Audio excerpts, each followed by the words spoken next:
मेरा नाम राहुल है। इस दुनिया में लोग चमक धमक और खूबसूरती के बड़े ही शौकीन हैं, मगर लोग ये नहीं जानते कि सादगी में छुपे हुए राज हमेशा सादा सच्चाई को बयां करते हैं, जबकि चमक धमक कभी भी खराब हो सकती है। राहुल मिष्ठान भंडार के नाम से मेरी बड़ी सी मिठाई की दुकान थी। मेरी मिठाई की दुकान मेन मार्केट में थी और बहुत ही फेमस दुकान थी, इसीलिए मेरी दुकान पर हमेशा भीड़ लगी रहती थी।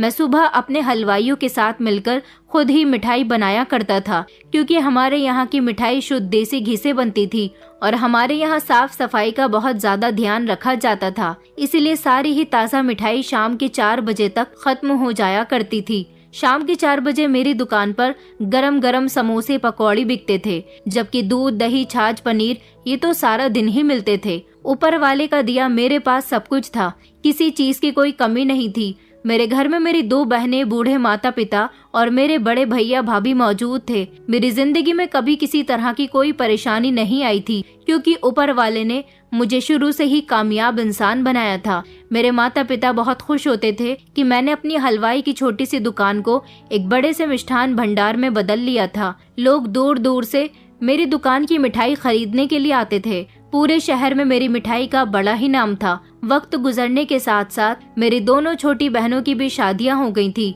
अब मेरी माँ चाहती थी कि वो मेरी भी शादी कर दे, लेकिन मेरा कहीं रिश्ता नहीं लग पा रहा था, क्योंकि मेरा रंग बहुत काला था। मैं देखने में ज्यादा अच्छा नहीं था, लेकिन मैं एक होनहार और मेहनती इंसान था। मेरी मम्मी की ख्वाहिश थी कि वो मेरे लिए कोई खूबसूरत और कम उम्र की लड़की को मेरी पत्नी बनाए, मगर ऐसा नामुमकिन था। मैं अपने सब भाई बहन में सबसे छोटा था। मुझसे बड़े मेरे तीनों भाई बहन बहुत सुंदर थे, तभी तो उनकी शादियां उनकी ठीक उम्र में हो गई थी। दिक्कत तो सिर्फ मेरी ही शादी में आ रही थी।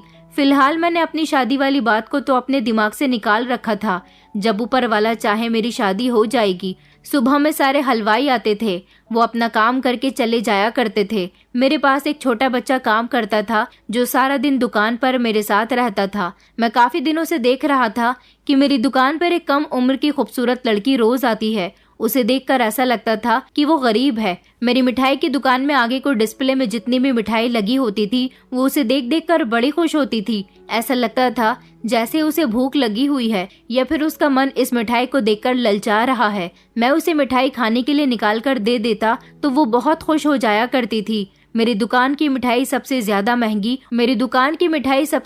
महंगी और स्वादिष्ट होती थी, इसीलिए लगभग ज्यादातर मिठाई खत्म ही हो जाती थी। और कभी कभी वो लड़की शाम के टाइम पर भी मेरी दुकान पर आती थी। जब मैं उसे इस तरह से ललचाते हुए देखता तो उसे समोसे या पकौड़ी देने की कोशिश करता, तो वो उनको लेती ही नहीं थी। बड़ी ही अजीब लड़की थी। कई बार तो वो हर रोज मेरी दुकान पर आती थी, और कभी कभी ऐसा होता था कि कई कई दिन गुजर जाते थे, वो लड़की मुझे कहीं नजर तक नहीं आती थी। मेरी दुकान मेन मार्केट में थी, इसलिए वो नहीं बल्कि ना जाने कितने भिखारी लोग मेरी दुकान पर मिठाई फ्री में मांगने के लिए आ जाते थे। मैं उन लोगों को निराश नहीं करता था। कभी मैं उनको पैसे दे दिया करता, तो कभी अपनी दुकान से निकालकर थोड़ी बहुत मिठाई उनको दे दिया करता था। कई दिन इसी तरह से गुजर गए थे, जब मेरी माँ ने मुझे एक बहुत बड़ी खुशखबरी सुनाई थी। उन्होंने कहा था कि बेटा, मेरी ख्वाहिश पूरी हो गई। मैं तेरे लिए जैसी लड़की की तलाश कर रही थी, वैसी लड़की मुझे मिल गई है। माँ की बात सुनकर मुझे बड़ी हैरानी हुई थी कि आखिर ऐसा भी क्या हो गया।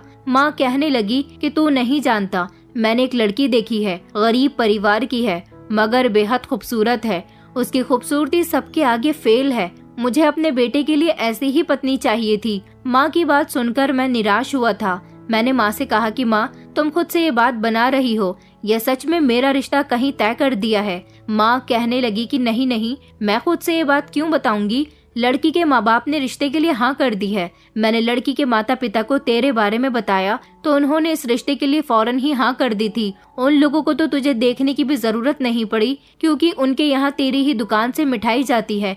तुझे तो शहर का हर इंसान जानता है। लड़की के पिता तो बहुत खुश हुए थे। आखिरकार वो समझ गए थे कि हमारा बेटा बहुत अच्छा कमाता है, उनकी बेटी हमारे घर में बहुत खुश रहेगी। तभी तो फौरन ही उन्होंने अपनी बेटी का हाथ तेरे हाथ में देने का फैसला कर लिया है। वो जल्द ही शादी करना चाहते हैं। मैंने तो सोच लिया है कि कल ही मैं सह परिवार उन लोगों के घर जाऊंगी। बहू के लिए सोने के कंगन, सोने की अंगूठी और कुछ कपड़े वगैरह लेकर चली जाऊंगी ताकि रिश्ता पक्का कर सकूं। माँ की बात सुनकर मुझे अपने कानों पर विश्वास नहीं हो रहा था।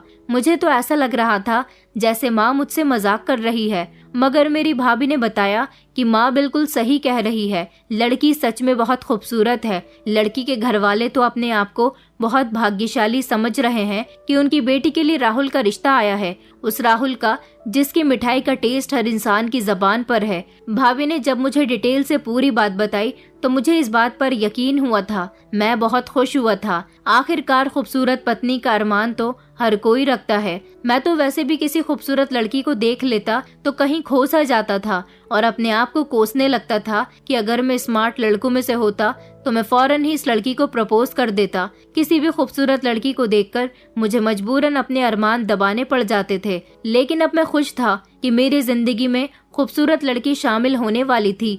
मेरी माँ ने मुझे उस लड़की की फोटो दिखाई तो मैं और ज्यादा खुश हुआ था, क्योंकि मुझे उम्मीद ही नहीं थी कि मेरी जिंदगी में इतनी खूबसूरत लड़की आ जाएगी। 2 महीने मेरा उसके साथ रिश्ता लगा रहा था। मेरी माँ अब तक उसके लिए ना जाने कितने गिफ्ट्स लेकर जा चुकी थी, क्योंकि जब मेरे बड़े भाई की शादी हुई थी उन्होंने मेरी भाभी का लेन देन भी कुछ इसी तरह से किया था। और अब तो उनके छोटे और लाडले बेटे की शादी होने जा रही थी, इसीलिए वो और भी ज्यादा खुश थी। मेरा पूरा ही परिवार मेरी शादी की बहुत खुशियां मना रहा था और फिर मेरी शादी का भी वक्त आ गया था। मेरी शादी खूब धूमधाम से हुई थी। लड़की के घर वाले मुझे अपना दामाद बनाने पर बहुत खुश थे। वो लोग गरीब थे, इसलिए अपनी तरफ से उनसे शादी में जितना हो सका था उन्होंने उतना ही इंतजाम किया था। इस चीज को लेकर हमें भी कोई परेशानी नहीं थी। वैसे भी हमें सिर्फ और सिर्फ लड़की से मतलब था, उसके परिवार वालों से नहीं।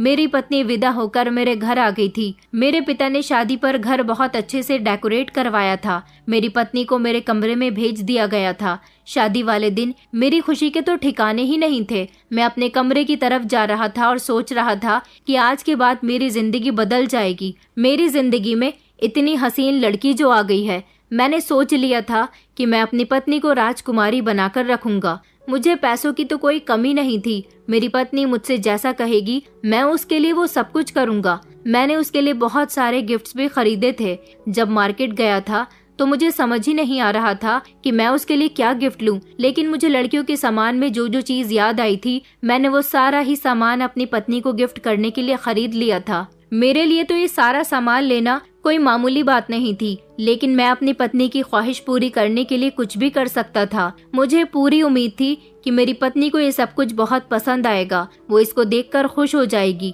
जूते, कपड़े, चूड़ियां, गहने, ये सारी चीजें लड़कियों को बहुत पसंद होती हैं।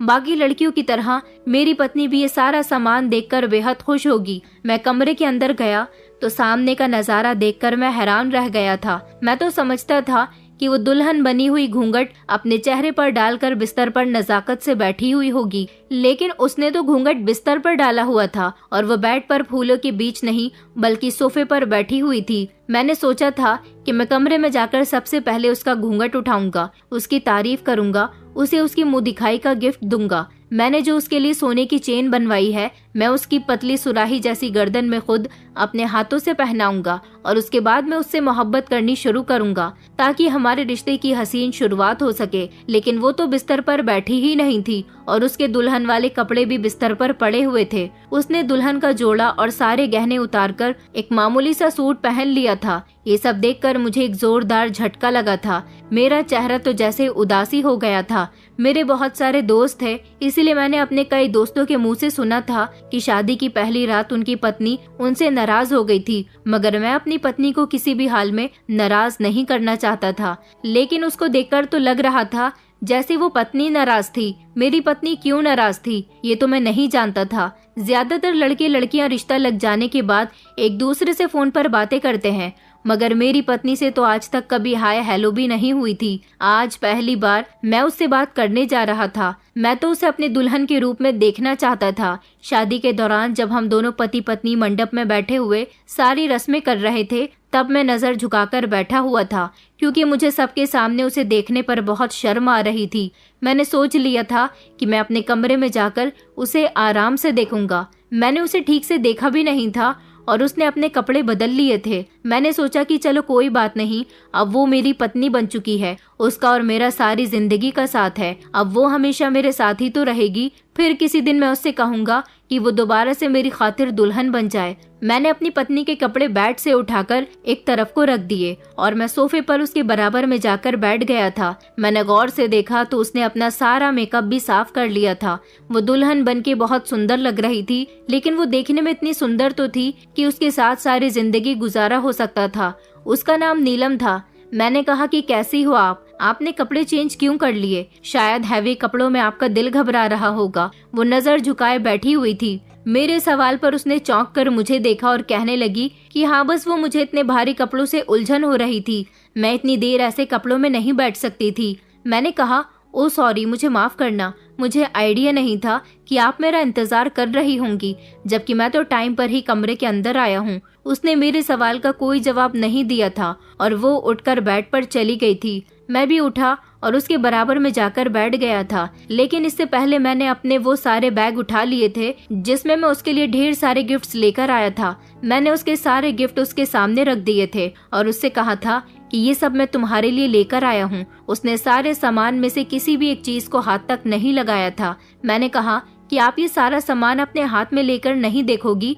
तो वो कहने लगी कि इन गिफ्ट्स को अगर मैं हाथ लगा दूंगी तो क्या ये डबल हो जाएंगे? मैंने कहा, अरे आप जो कहोगी मैं आपके लिए हाजिर कर सकता हूँ। उसने कहा कि कोई जरूरत नहीं है, और ये आप भी मत कहो, मुझे मेरे नाम से पुकारो, मेरा नाम नीलम है। ये कहकर वो उठकर खड़ी हो गई थी। मैंने कहा कि चलो ये तो और भी अच्छी बात है, मुझे तुमसे तकल्लुफ नहीं करना पड़ेगा। ठीक है, मैं तुम्हें तुम कहकर पुकारूंगा। तुम जरा ये गिफ्ट तो खोल कर देखो, मैं तुम्हारे लिए बड़े प्यार से लेकर आया हूँ। आओ यहाँ मेरे पास बैठो। वो मेरी बात सुनकर कहने लगी कि मुझे तुम्हारे पास बैठने का कोई शौक नहीं है। मैं सब जानती हूँ कि तुम ये हरकतें क्यों कर रहे हो। मैंने कहा कि कैसी हरकतें?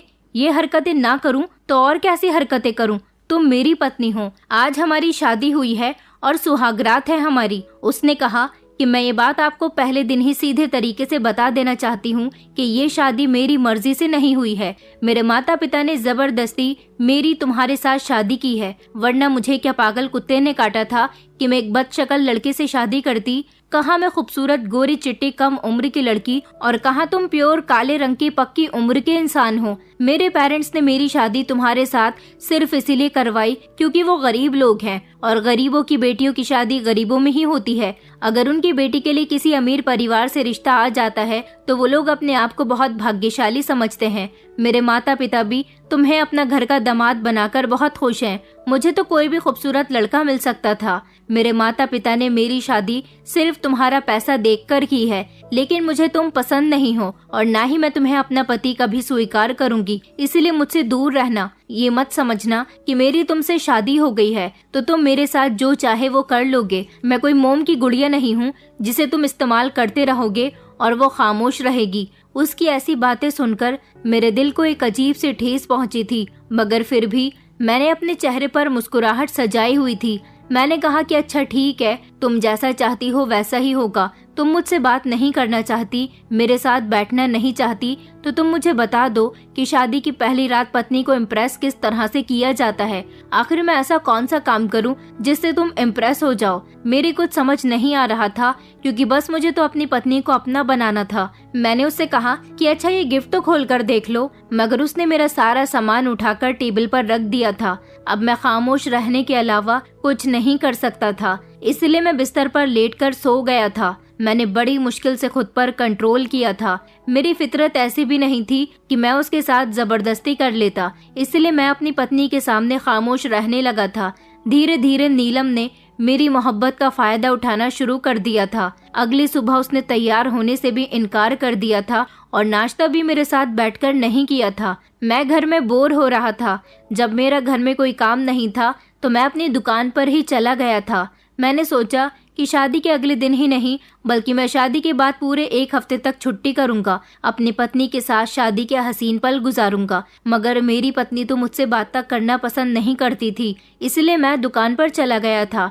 वहाँ पर मुझे सब लोग देखकर हैरान हो रहे थे और कहने लगे कि तुम्हें दुकान खोलने की इतनी भी क्या जल्दी आ रही थी। तुम्हें अपनी पत्नी पर ध्यान देना चाहिए था, उसको वक्त देना चाहिए था। शादी के नए नए दिनों की बात ही कुछ अलग होती है, बाद में ये दिन लौट कर नहीं आते। अब मैं उन लोगों को क्या बताता कि मैं किस परेशानी में उलझा हुआ था। शाम का टाइम हुआ तो मैं दुकान पर अकेला बैठा हुआ था, जब वही जवान लड़की आकर मेरे सामने खड़ी हो गई और मिठाई को बड़े गौर गौर से देखने लगी। उसको देखकर ऐसा लग रहा था जैसे उसके मुंह में पानी आ रहा है।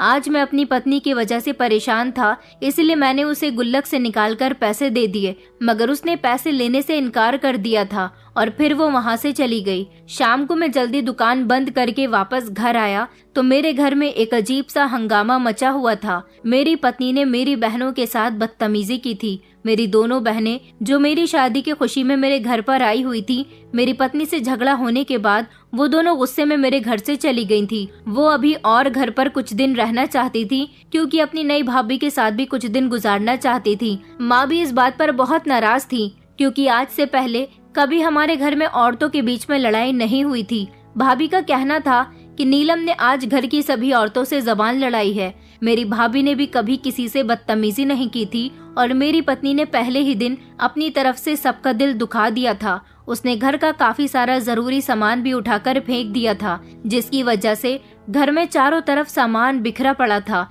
घर की सफाई मेरी भाभी कर रही थी, जबकि माँ अपना सर पकड़कर बैठी हुई थी। मेरी पत्नी मुझ पर और मेरे घर वालों पर अपना रोब जमाने की कोशिश कर रही थी। फिर मुझे पता चला कि वो तो बगावत कर रही है, क्योंकि वो बगावत पर उतर आई है। वो इस रिश्ते को निभाना नहीं चाहती थी, वो तो बदला ले रही थी। शायद इस बात का कि उसके माता पिता ने उसकी पसंद को अहमियत नहीं दी थी, लेकिन उसका बदला वो मुझसे क्यों ले रही थी। मैंने उसे प्यार से समझाया था। मैंने बहुत सी वीडियो देखी थी कि औरत के सामने नरमी से पेश आने पर औरत तुम्हारे साथ भी अच्छे तरीके से पेश आती है। मैं भी उसे प्यार मोहब्बत से सब कुछ समझा रहा था। मैंने कहा कि देखो, ये अब तुम्हारा घर है और हमारी शादी हो गई है, रहना तो तुम्हें अब मेरे साथ ही है। उसने कहा कि शादी हो गई है इसका मतलब ये तो नहीं कि हम हमेशा एक साथ रहेंगे, बीच का भी तो कोई रास्ता निकल सकता है। मैंने कहा कि क्या मतलब, बीच का कोई रास्ता निकल सकता है? तुम आखिर कहना क्या चाहती हो? शादी के दूसरे दिन ही तुमने इतना हंगामा कर दिया, भला नई नवीली दुल्हन पर ये सब क्या शोभा देता है? तो वो कहने लगी कि हाँ, मुझे सब कुछ शोभा देता है। मेरा मानना है कि जब लड़की की शादी जबरदस्ती उसकी मर्जी के खिलाफ कर दी जाए तो उसे अपनी ससुराल जाने के बाद कुछ ऐसा ही करना चाहिए। जो मैं कहना चाहती हूँ वो बात तुम बहुत अच्छे से समझ गए हो, तो फिर ऐसा करते क्यों नहीं हो? उसकी बात सुनकर मैं घबरा गया था। मैंने कहा, तुम पागल हो गई हो क्या? तुम चाहती हो कि मैं तुम्हें डिवोर्स दे दूं? हम लोग उसके अलावा भी तो कोई और रास्ता निकाल सकते हैं ना। उसने कहा कि मुझसे दूर जाने का तुम्हारे पास इसके अलावा और कोई भी रास्ता नहीं है। मैंने कहा कि खामोश हो जाओ, मैं ऐसा करने के बारे में सोच भी नहीं सकता। उसने कहा, तो फिर ठीक है, मैं तुम्हारे साथ नहीं रहना चाहती। मैंने कहा कि देखो, आखिर मुझ में क्या कमी है, मैं तुम्हें बहुत खुश रखूंगा। उसने कहा, लेकिन मेरी खुशी तुम्हारे साथ नहीं है। मैं शादी से पहले किसी और लड़के को पसंद करती थी। इससे पहले मेरे घर वालों को मेरी पसंद के बारे में पता चलता। इस दौरान तुमने मेरे घर रिश्ता भेज दिया। मेरे घर वाले तुम्हारे रिश्ते से बहुत इम्प्रेस हुए और इस तरह मेरी तुम्हारे साथ शादी हो गई। यही वजह है कि मेरे दिल में तुम कभी जगह नहीं बना सकते। मैंने कहा कि मैं मानता हूँ, शादी से पहले बहुत सारी लड़कियों को मोहब्बत हो जाती है, मगर जब उनकी शादी हो जाती है तो वो अपने पति को ही अपना सब कुछ मानने लगती हैं। तुम भी ऐसा ही करो, पुराना सब कुछ भूल जाओ, मेरे साथ अपनी जिंदगी की नई शुरुआत करो। वो कहने लगी कि ऐसा कभी नहीं हो सकता। मैं तो अपना सर पकड़कर बैठ गया था। खूबसूरत लड़की के चक्कर में मेरी शादी एक आफत लड़की के साथ हो गई थी। मैंने उससे कहा कि देखो, तुम मेरे भाग्य में लिखी हुई थी और मैं तुम्हारे भाग्य में। अब ये मेरी खुशकिस्मती है कि तुम मुझे मिल गई और तुम इसे अपनी खुशकिस्मती नहीं समझती तो मुझे कोई प्रॉब्लम नहीं है। मैंने उसे बड़े अच्छे तरीके से जवाब तो दे दिया था, लेकिन उसकी समझ में कुछ भी नहीं आ रहा था। वो मेरी बात मानने के लिए तैयार नहीं थी। ये बात मैं किसी भी हद तक बर्दाश्त नहीं कर सकता था कि मैं उसे डिवोर्स दे दूं, लेकिन वो हर वक्त मुंह में अंगारे भरे फिरती थी। घर वालों के सामने कभी सीधे मुंह बात भी नहीं करती थी, हर बात का उल्टा जवाब देती थी। मैंने अपनी माँ और भाभी से भी कह दिया था कि इससे घर का कोई काम मत करवाना, मैं घर में नौकरानी रख दूंगा। भाभी कहने लगी कि जब मेरी शादी हुई थी तो मैं घर के सारे काम करती थी और आज तक घर के सारे काम करती आ रही हूँ।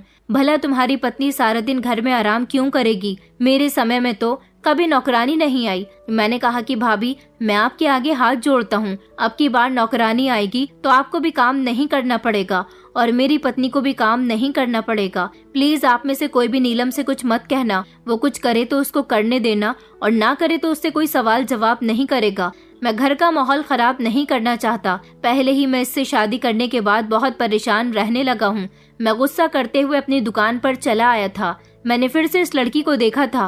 वो दुकान के बाहर खड़ी हुई खाने पीने के सामान को बड़ी गौर गौर से देख रही थी। उस समय मैं खाना खा रहा था जब मैंने उसको अपना लंच बॉक्स दे दिया था, क्योंकि मेरा खाना खाने का मन नहीं कर रहा था, मगर उसने मेरा खाना लेने से भी साफ इनकार कर दिया। फिर मैंने उसे पैसे देना चाहे तो उसने वो पैसे भी नहीं लिए, क्योंकि मैं यही सोच रहा था कि हर बार वो मेरी मिठाई खाती है, उसका मन भर जाता होगा। कभी कभी वो पैसे लेकर बाजार से कुछ और भी खा लिया करे, मगर वो पैसे लेती ही नहीं थी। वो खाने से साफ इनकार करके वहाँ से चली गई थी, जैसे कह रही हो कि उसे कुछ भी नहीं चाहिए। पता नहीं ये लड़की कौन थी। इसका हुलिया देखकर तो ऐसा लगता था जैसे ये पागल है या फिर इधर उधर भीख मांगती है, लेकिन मैंने उसे कभी लोगों से पैसे मांगते हुए नहीं देखा था। अब मैं समझा था कि इसे मेरी दुकान की मिठाई पसंद है। उसके जाने के बाद मैं अपनी पत्नी के बारे में सोचने लगा था कि मैं अपनी पत्नी के लिए क्या नहीं करता। उसकी हर बात मानता हूँ, फिर भी वो मुझसे खुश नहीं होती। मेरे हिसाब से वो बहुत खुशकिस्मत थी जिसे इतना प्यार करने वाला पति मिला था। मैं तो उसके मुंह से निकली ये बात भी बर्दाश्त कर गया था कि वो शादी से पहले किसी और से प्यार करती थी। मुझे इस बात से कोई प्रॉब्लम नहीं थी। वो एक बार मेरी कदर करके तो देखती। मैं सारी जिंदगी उसका गुलाम बनकर रहने के लिए तैयार था। हर बात के लिए मैं अपनी पत्नी को सिर्फ समझा सकता था, क्योंकि उसकी हरकतें तो ऐसी थी कि शादी के पहले दिन से ही मुझे उसको काबू में रखना चाहिए था। एक दिन तो वो किसी से फोन पर बात कर रही थी। मैंने कहा कि किससे बात कर रही हो? कहने लगी कि उसी से बात कर रही हूँ जिससे शादी से पहले मैं मोहब्बत किया करती थी। मेरे दिल में उसके लिए मोहब्बत आज भी कम नहीं हुई। मैंने कहा, ये क्या हरकत हुई? तुम अभी तक उस लड़की को भूली नहीं हो। तुम जानबूझकर ऐसी हरकतें कर रही हो ताकि मैं तुम्हें छोड़ दूं। वो कहने लगी कि अरे वाह, तुम्हें तो इस बात का अंदाजा हो गया। उसने हम दोनों का बिस्तर भी अलग कर लिया था। मैं बेड पर सोता तो खुद वो सोफे पर सो जाती थी। मुझे बुरा लगता था कि वो सारी रात सोफे पर रहेगी तो उसे ठीक से नींद नहीं आएगी, इसलिए मैंने ही सोफे पर सोना शुरू कर दिया। मुझे भी नींद नहीं आती थी, लेकिन वो मजे से बेड पर सोती रहती थी। उसका बॉयफ्रेंड के साथ अब उसकी बातचीत काफी हद तक बढ़ गई थी। वो मेरा भी कोई लिहाज नहीं करती थी और उसके साथ खूब प्यार मोहब्बत की बातें करती रहती थी। मुझे ये सब देखकर बहुत गुस्सा आता था, मगर फिर भी मैं खुद पर कंट्रोल कर लिया करता था। उसे मेरी कोई फिक्र नहीं थी। अरे फिक्र तो वहाँ होती है जहाँ मोहब्बत होती है। जहाँ मोहब्बत ही ना हो वहाँ फिक्र कहाँ से आएगी? मेरी मम्मी मुझसे कहती थी कि अब वो अपने बॉयफ्रेंड से मिलने के लिए भी जाने लगी है, क्योंकि मोहल्ले के लोगों ने उसे किसी लड़की के साथ मिलते जुलते देखा था। इसलिए शिकायत मेरे घर तक भी पहुँच गई थी। मेरी पत्नी पर किसी तरह की कोई रोक टोक नहीं थी। यही वजह थी कि वो इतनी बिगड़ गई थी। वो चाहती थी कि मैं किसी भी तरह से उसे छोड़ दूं, ताकि वो अपने पुराने आशिक के साथ आसानी से शादी कर सके। मैं हर बात से खामोश हो गया था। मैं उसके लिए इतना कुछ बर्दाश्त कर रहा था, अपने घर वालों की भी बातें सुन रहा था। वो मुझे बार बार कह रहे थे कि तुम इस लड़की को छोड़ दो, ये तुम्हारे लिए ठीक नहीं है, तुमने इसको सर पर चढ़ा लिया है। मेरी माँ की ही तो ख्वाहिश थी कि वो खूबसूरत लड़की को मेरी पत्नी बनाए। अब मेरी खुशियों को नजर लग गई थी तो मैं क्या कर सकता था? मेरी पत्नी मेरी जिंदगी में आ तो गई थी, मगर वो मेरी जिंदगी में शामिल नहीं हुई थी। मुझे उससे अभी तक एक पल की भी मोहब्बत नहीं मिली थी। मैंने अपनी पत्नी को एक बात अच्छी तरह से समझा दी थी कि तुम कुछ भी कर लो, मैं तुम्हें नहीं छोड़ने वाला। तुम मेरी जिंदगी से कभी दूर नहीं जाओगी। मैंने तुम्हारी बहुत बात मानी है, आगे भी मानूंगा। तुम्हारा ख्याल करता हूँ, हमेशा करूंगा। हो सके तो तुम अपने उस आशिक को भूल जाओ, वरना वो मेरे हाथों से मारा जाएगा। मैं तुम्हें किसी हाल में भी नहीं छोड़ने वाला। मगर वो तो सीना तान कर मेरे सामने खड़ी हो जाती थी। मैंने अपने घर वालों को भी बहुत अच्छे तरीके से समझा दिया था कि वो कुछ भी करे, आप लोगों को उसके बीच में नहीं बोलना है। उसका चक्कर अपने आशिक के साथ अभी भी चल रहा था। न वो लड़का पीछे हटने वालों में से था और न ही मेरी पत्नी। मैंने इस मैटर में किसी दिन आराम से अपनी पत्नी से बात करने के बारे में सोचा था। मैं अपनी दुकान पर बड़ा परेशान बैठा हुआ था जब हर बार की तरह वो लड़की फिर से मेरी दुकान के पास आकर खड़ी हो गई और मिठाई को देखने लगी। आज मैंने उस लड़की को दुकान के अंदर बुला लिया था और उसे बैठने के लिए कुर्सी भी दी थी। आज पहली बार ऐसा हुआ था कि मैंने उसे बहुत करीब से देखा था। मैंने अपनी दुकान की सबसे महंगी और बेस्ट मिठाई प्लेट में निकालकर उसे खाने के लिए दे दी थी। वो बैठी हुई खा रही थी और खूब जायके ले रही थी और खुश भी हो रही थी। मिठाई खाने के बाद उसने प्लेट एक तरफ रख दी थी। वो अपने कपड़े हटाकर खुजा रही थी। मुझे उसकी ये हरकत बड़ी अजीब लगी थी। वो जवान लड़की थी, उसे अपने शरीर को ढककर रखना चाहिए था, मगर वो लड़की ऐसे रिएक्ट कर रही थी जैसे उसकी दिमागी हालत ठीक नहीं है। उसका हुलिया बहुत गंदा हो रहा था। ऐसा लग रहा था जैसे उसे नहाए हुए कई दिन गुजर गए। यही वजह थी कि उसके शरीर में खुजली हो रही थी। मगर इस दौरान जब वो पागलों की तरह अपने शरीर को खुजा रही थी, तब मेरी नजर उसके शरीर के कुछ ऐसे हिस्सों पर चली गई थी जहाँ पर मेरी नजर नहीं जानी चाहिए थी। लेकिन जो मैंने अपनी आंखों से देखा, उसे देखकर मेरे होश उड़ गए थे, क्योंकि उस लड़की के शरीर पर चोट के निशान लगे हुए थे। ये लड़की देखने में बड़ी मासूम लगती थी। ऐसा लग रहा था जैसे इस बेचारी पर अत्याचार होता है, इस पर मारपीट की जाती है। मगर इस मासूम को कौन मारता था? थोड़ी देर को मेरी दुकान पर बैठने के बाद वो वहाँ से चली गई थी। वो कुछ बोलती नहीं थी, शायद वो गूंगी थी। मैंने अपनी दुकान पर छोटू को बैठा रहने के लिए कहा और ना जाने क्यों मैं उसके पीछे पीछे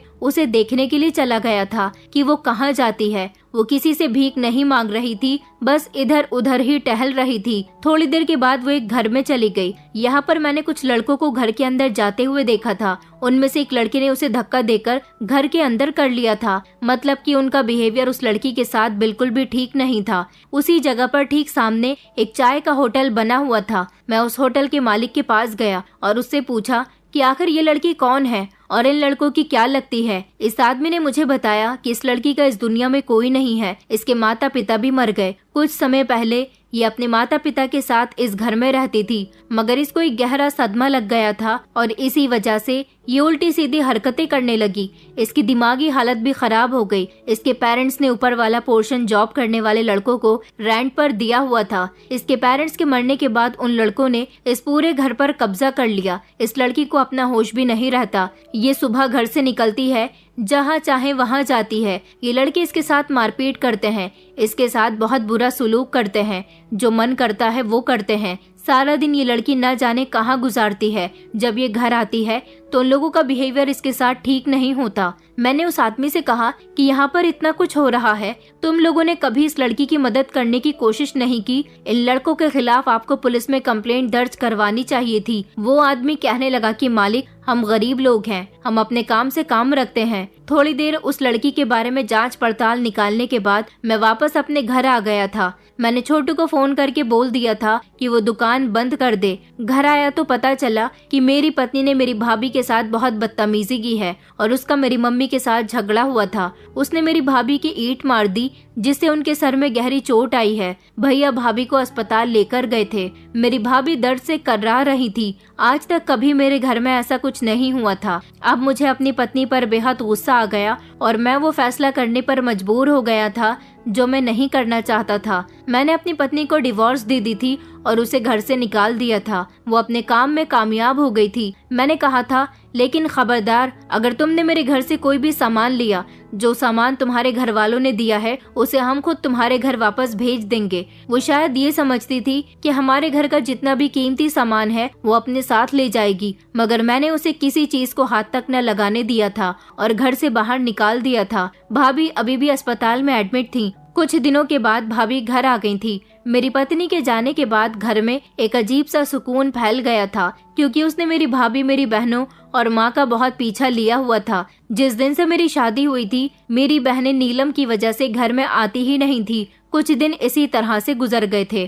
फिर मैंने एक नया काम करने का फैसला कर लिया था। मैंने अपने एक मीडिया रिपोर्टर दोस्त को लिया और पुलिस को भी फोन कर दिया था और अपने बाकी भी कुछ दोस्तों को बुला लिया था। मैं उन सब के साथ उस लड़की की मदद करने के लिए चला गया था, क्योंकि उस लड़की की कहानी सुनकर मुझे बहुत अफसोस हुआ था। अकेली लड़की का तो ये जमाना वैसे भी बहुत फायदा उठाता है, और उस लड़की की तो दिमागी हालत भी ठीक नहीं थी। उसे किसी की मदद की जरूरत थी, इसलिए मैं उसकी मदद करने के लिए सबके साथ उसके घर पहुंच गया था। उस लड़की से पूछा गया कि ये लड़के तुम्हारे साथ क्या करते हैं। मेरे रिपोर्टर दोस्त ने उनसे ढेर सारे सवाल किए थे। वो लोग साफ मुकर रहे थे कि उन्होंने कुछ भी नहीं किया, मगर उस लड़की के शरीर पर लगे निशान ये गवाही दे रहे थे कि उसके साथ मारपीट की जाती थी। पुलिस वहाँ पर आई तो पुलिस ने भी उन सारे लड़कों को अरेस्ट कर लिया था, और उस लड़की से जब प्यार से सवाल जवाब किए गए तो उसने लड़कों के बारे में बताया कि वो उसके साथ रात को बदतमीजी करते हैं और उसको मारते पीटते भी हैं। घर की तलाशी ली गई तो घर से सिगरेट, ताश खेलने के पत्ते, शराब की बोतलें भी बरामद हुई थी। वो लोग रात को नशा करने के बाद इस लड़की का इस्तेमाल करते थे। सारा दिन ये लड़की इधर उधर भटकती रहती थी। इन लोगों ने उसके माता पिता के घर पर भी कब्जा कर लिया था। लड़की का इलाज अस्पताल में चल रहा था। मैंने इस लड़की के इलाज की जिम्मेदारी ली थी और सब लोगों के सामने उस लड़की से शादी करने को कहा था, मगर पुलिस ने कहा था कि जब तक इस लड़की की दिमागी हालत ठीक नहीं हो जाती तुम्हारी इसके साथ शादी नहीं हो सकती। मैं इस लड़की के ठीक होने का इंतजार कर रहा था, और फिर कुछ समय के बाद भगवान की कृपा से ये लड़की ठीक भी हो गई थी। मैंने इसकी मर्जी के साथ इससे शादी कर ली थी, लेकिन इसी दौरान मुझे नीलम के बारे में पता चला था कि जिस लड़की के साथ उसका अफेयर चल रहा था, मेरे घर से जाने के बाद वो उसके पास चली गई थी, लेकिन उसने पूरे 2 महीने तक उसका इस्तेमाल किया, उससे शादी नहीं की और फिर वो उसे छोड़कर चला गया। नीलम अब दर दर की ठोकरें खा रही है। उसके घर वाले भी उसे एक्सेप्ट करने के लिए तैयार नहीं हैं। जिस लड़की के लिए उसने मुझे छोड़ा था वो लड़का उसे पूरी तरह बर्बाद करके चला गया था। मेरी पत्नी अब मेरे घर में आ चुकी है। वो मेरी माँ का भी बहुत ख्याल रखती है और घर के भी सारे काम करती है। मेरे घर में उसके आने के बाद बहुत सुख शांति है और बहुत खुशहाली छाई हुई है। मैं उसकी हर ख्वाहिश को पूरी करता हूँ। आखिरकार वो बेचारी न जाने कब से अच्छी जिंदगी के लिए तरसी हुई थी। वो अगर और आगे उन लड़कों के साथ रहती तो वो लड़के न जाने इसका क्या करते। पहले ही वो इसका काफी नुकसान कर चुके थे। मेरी पत्नी को आज भी अपनी पुरानी जिंदगी के बारे में याद आता है तो वो मेरी बहुत आभारी होती है कि आपकी वजह से ही आज मैं सही सलामत जिंदगी गुजार रही हूँ, वरना मैं पूरी तरह से पागल हो जाती। नीलम ने मेरे साथ जो किया उसकी सजा उसको भगवान ने दे दी। दोस्तों, उम्मीद करती हूँ आपको हमारी कहानी पसंद आई होगी। कहानी पसंद आई है तो वीडियो को लाइक करें, चैनल पर नए हैं तो चैनल को सब्सक्राइब करें और हाँ, नोटिफिकेशन बेल को जरूर दबाएं ताकि अगली अपडेट सबसे पहले आपको मिले।